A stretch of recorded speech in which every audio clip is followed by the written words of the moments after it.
আচ্ছা, আজকে টপিক হচ্ছে application of derivative.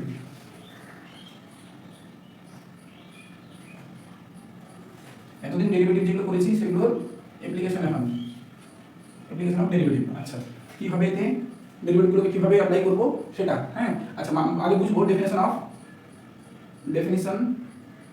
Of dy dx. Actually dy ডিএক্সটা কী বলে, ডিওয়াই ডিএক্সটা কী জিনিস সেটা বুঝবো। ফার্স্ট বুঝবো যে ডিওয়াই ডিএক্স মানে হচ্ছে ডিওয়াই ডিএক্স, এটার মানে হলো গিয়ে তোমার হচ্ছে কি যে very small change, small rate of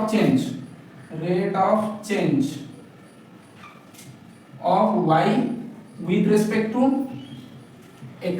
বলছে x এর রেসপেক্টে y এর ভেরি স্মল চেঞ্জ কি আমরা dy dx বলি। মানে খুব সামান্য y এর চেঞ্জ হলো, ঠিক আছে। যেমন ধরো y2 minus y1 by x2 minus x1, তো y2 মাইনাস y1 তো একটা চেঞ্জ বোঝায়, তাই তো। যদি একটা গ্রাফ ড্র করি এরকম, তাহলে এরকম নিই, তাহলে এই যে এটা, হ্যাঁ, এই লাইনটা কি করেছে, গ্রাফটাকে কাট করেছে না। তো ধরো যে এই পয়েন্টটার নাম, এখানে এই পয়েন্টটা কোথা থেকে পাবো, এদিক থেকে x1 যাব এন্ড দেন y1 উপরে উঠবো, তাহলে এটা কি পাবো x1, y1, রাইট। আচ্ছা, সিমিলারলি এই পয়েন্টটা কিভাবে পাবো, এখানে x2 কোথাও যাব, দিয়ে y2 উপরে উঠবো, দেন এটাকে বলবো x2, y2, ঠিক আছে, হয়ে গেছে। তাহলে এইগুলো দুটো পয়েন্ট, যে দুটো পয়েন্টে একটা স্ট্রেট লাইন কি করেছে, কাট করেছে, গ্রাফকে ইন্টারসেক্ট করেছে। এখন রেট অফ চেঞ্জ বলতে কি বলে, তাহলে y এর রেট অফ চেঞ্জ মানে এই যে চেঞ্জ হয়েছে y1 থেকে y2 তে গেছে, তাহলে এই যে y2 মাইনাস y1 এটা তো y এর চেঞ্জ, আলটিমেট y এর চেঞ্জ কত, y2 মাইনাস y1, তাই তো, এটা তো ultimate change divided by x2 minus x1, কেন, কার রেসপেক্টে চেঞ্জ বলেছে। আচ্ছা, রেট মানে আমরা জানি ফ্র্যাকশন, রাইট, ফ্র্যাকশন তো, রেট মানে ফ্র্যাকশন, তাহলে y2 minus y1 by x2 minus x1 এটাকে রেট বলে, rate of change of y with respect two x। আচ্ছা, এই টার্মটা কি কখনো দেখা লাগছে বলো তো, এটা কখনো দেখেছি, ক্লাস 11 এ দেখেছি, ক্লাস 11 এ এটার নাম কি ছিল, ডেল্টা ওয়াই ডেল্টা এক্স ছিল। হ্যাঁ, ডেল্টা ওয়াই, এটাকেই মানে চেঞ্জটাকে আবার আমরা delta Y by delta X লিখি, তাই তো, তো মানে y এর চেঞ্জ, আলটিমেট যেটা চেঞ্জ হলো, ধরো 10 ছিল এটা 9 হলো, তাহলে চেঞ্জ হলো 1, তাই তো। আর এটা হয় 8 ছিল, মানে 6 ছিল 8 হয়েছে, তাই 8 - 6 2, তাই না, তাহলে হচ্ছে 1/2, এটাই রেট অফ চেঞ্জ, তাই তো। তো এই চেঞ্জগুলো নাকি খুবই নগণ্য, নেগলেক্ট করার মতো, কিরকম, তো এই যখন এটা এই চেঞ্জগুলো অনেক ছোট হয়ে যাবে তখন এটা আসবে কিভাবে, বলছে এর উপর লিমিট চাপিয়ে দেবো, যখন x টেন্ডস টু, মানে x এর চেঞ্জটাকে 0 এর দিকে নিয়ে যাবো। x এর চেঞ্জটাকে 0 এর দিকে নিয়ে যাওয়া মানে কি, x এর যে ভ্যালুটা এটা 0 এর কাছাকাছি নিয়ে যাওয়া মানে অ্যাকচুয়ালি এই যে এটার ভ্যালুটা 0 এর দিকে নিয়ে যাওয়া, x2 মাইনাস x1 এটার ভ্যালুটা 0 এর দিকে নিয়ে যাওয়া। আচ্ছা, এটার ভ্যালু যত 0 এর দিকে নিয়ে যাবো x2 আর x1 কি হয়ে যাবে, খুব কাছাকাছি হয়ে যাবে। আচ্ছা, x2, এই যে x2, এই যে এই পয়েন্টটা আর এই পয়েন্টটা, এটা x1 এটা x2, এই দুটো কাছাকাছি কখন হবে, একসাথে কখন হবে, যখন ধীরে ধীরে লাইনটা শিফট হবে, শিফট হয়ে কোথায় আসবে, এরকম একটা জায়গায় আসবে।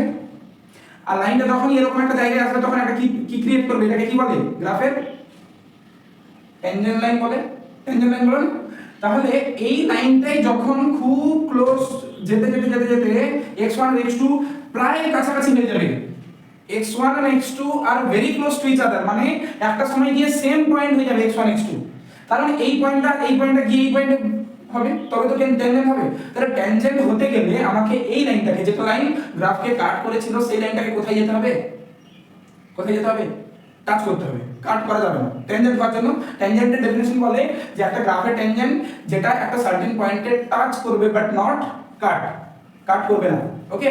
তাহলে কাট যদি না করে, মানে টাচ করেছে মানে এরকম জায়গায়, আর এরকম জায়গায় মানে এই দুটো পয়েন্টই প্রায় কাছাকাছি, মানে একই পয়েন্টে হয়ে গেছে, একটা পয়েন্ট হয়ে যাওয়া মানে x এর ভ্যালুটা, মানে এই পুরো ভ্যালুটা টেন্ডস টু 0 মানে একদম কাছাকাছি, মানে দুটোই ইকুয়াল এর কাছাকাছি প্রায় বাট নট ইকুয়াল, হ্যাঁ। তখন এই চেঞ্জটাকে বলে very small rate of change, কি বলে, very small rate of change. এটাকে তখন অনেক কম রেট অফ চেঞ্জ বলে, মানে এটাকে নিচে লিখছি দেখো, যে এটাকে লিখবো তখন limit x tends to 0 delta x ও বলতে পারো, ডেল্টা x টেন্ডস টু 0, এখানেও ডেল্টা x দিয়ে দাও, D delta y by delta x, আর এটার নাম তখন দিয়ে দিচ্ছি আমরা dy dx। ঠিক আছে, ঠিক আছে, তাহলে dy dx এর ফার্স্ট ডেফিনিশন হলো very small rate of change of y with respect two x। যদি তোমাকে বলে এখান থেকে, যদি তোমাকে বলে very small rate of change of distance with respect to time, দেখো একবার ভেরি আগে দেখে নাও তারপর লিখবে, বলছে very small rate of change of distance, s মানে ধরো ডিসটেন্স, ডিসটেন্স ফাংশন দেওয়া আছে, উইথ রেসপেক্ট টু টাইম কি হবে এটা, এটাকেই আমরা ভেলোসিটি জানি, ভেরি গুড, তাই তো ভেলোসিটি জানি তো এটা, ds dt is equal to this one. ঠিক আছে, যে ডিসটেন্স কে টাইমের রেসপেক্টে তুমি কি করছো, ডেরিভেটিভ করছো, মানে ডিসটেন্স বাই টাইম আমরা কি জানি, স্পিড, স্পিড জানি তো, ডিসটেন্স বাই টাইম স্পিড জানি। এবার ডিসটেন্স বাই টাইম এটার খুব খুব কম change, rate of change, very small rate of change of s with respect to t is called the velocity in physics. হলো, ঠিক আছে। আবার যদি ভেলোসিটির small rate of change find করতে বলে তাহলে আমরা কি করব, dv with respect to time dt করে, এটা কি আসবে anyone, acceleration, acceleration, very good, acceleration কে স্মল a দিয়ে ডিনোট করি, ফিজিক্সে আছে এগুলো, ফিজিক্সে আছে।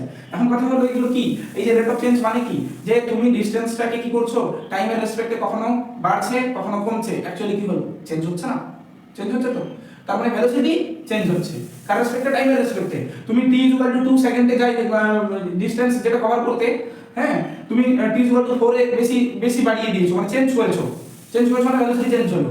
আবার ভেলোসিটি যদি চেঞ্জ করতে যাও তাহলে অ্যাক্সিলারেশন চেঞ্জ করছো, তাই তো। এইভাবে এটা ডিসটেন্সের rate of small, very small rate of change, এটা ভেলোসিটি, ঠিক আছে। এগুলো অ্যাপ্লাই হবে, খালি আমাদের ওই জানা ডেরিভেটিভ ইউজ হবে, আর ভেরি ইজি, এমনি ডেরিভেটিভ যত টাফ লেভেল করেছে এখান থেকে এখানে ইজি হবে, হলো। এটা ফার্স্ট একটা ডেফিনেশন গেল। সেকেন্ড ডেফিনেশন আছে কি, সেকেন্ড ডেফিনেশন বলছে কি বলতো, dy dx এর আর একটা মিনিং আছে, ভেরি ইম্পর্টেন্ট মিনিং, সেটা হলো কি, সেকেন্ড ডেফিনেশন dy dx কে আবার বলা হয়, dy dx is the slope, is the slope of a tangent, এটা মিটাইনি কেন, এখান থেকেই বোঝাবো। তাহলে dy dx কে আমরা ট্যানজেন্টের স্লোপ বলাই, কার tangent, of the graph, of the function or the graph, function or curve, হ্যাঁ curve y is equal to f of x, বলছো y is equal to f of x, যেটা আমরা এই যে গ্রাফ ড্র করেছি এখান থেকেই বোঝাবো, হ্যাঁ।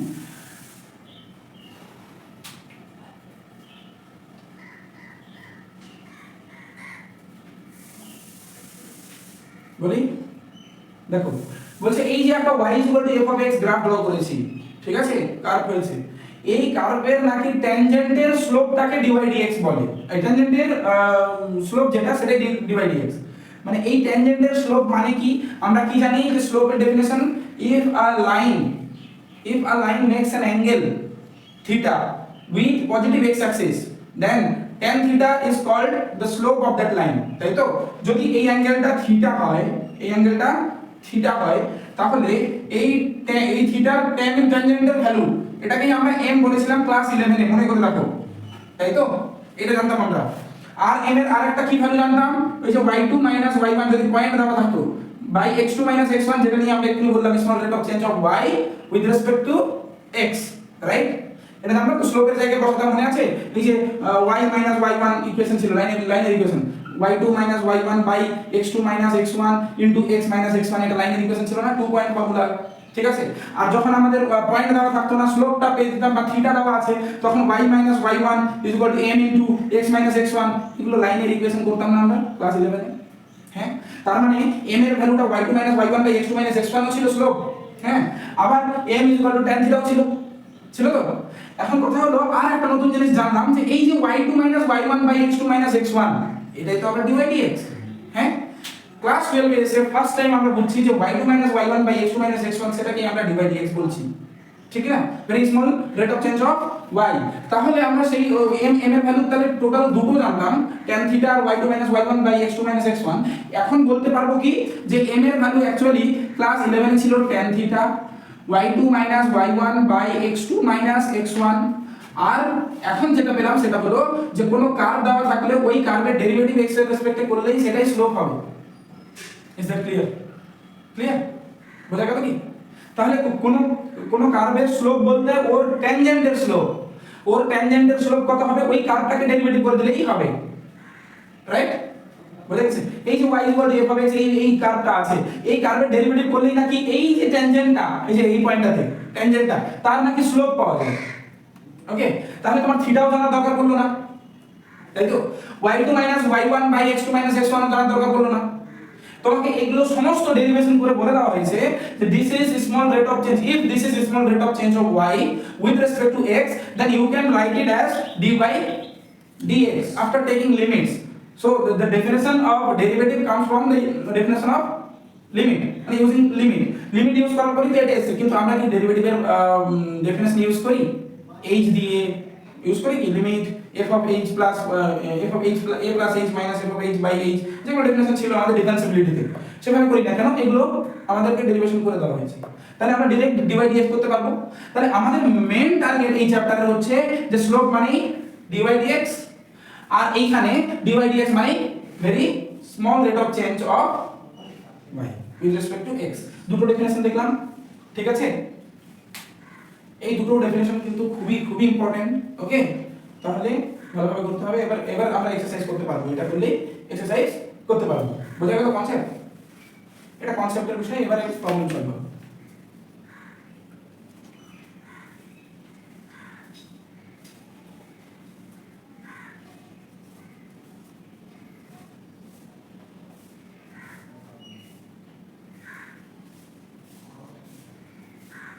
তাহলে মেইনলি এখানে m এর ভ্যালু dy dx, স্লোপ যখনই বের করতে বললে কোন কার্ভের আমরা কি করব ওই কার্ভের ডেরিভেটিভ ফাইন্ড করে নেব, মানে tan theta equals to dy dx।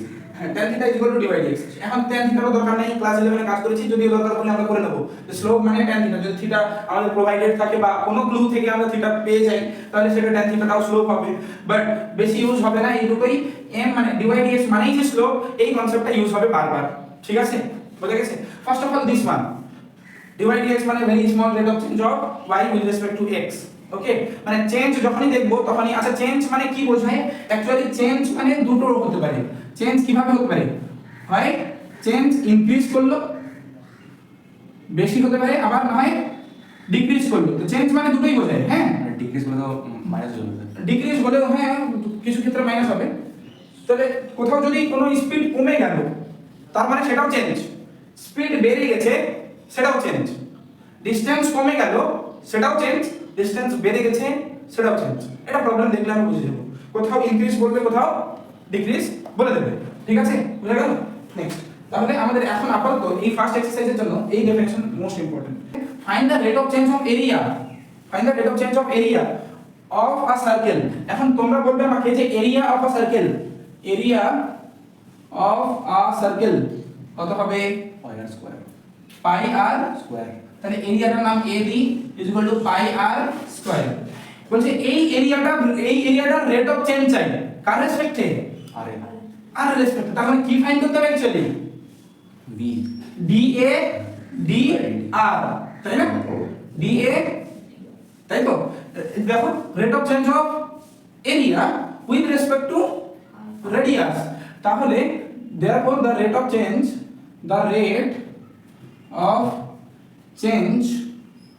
of area with respect to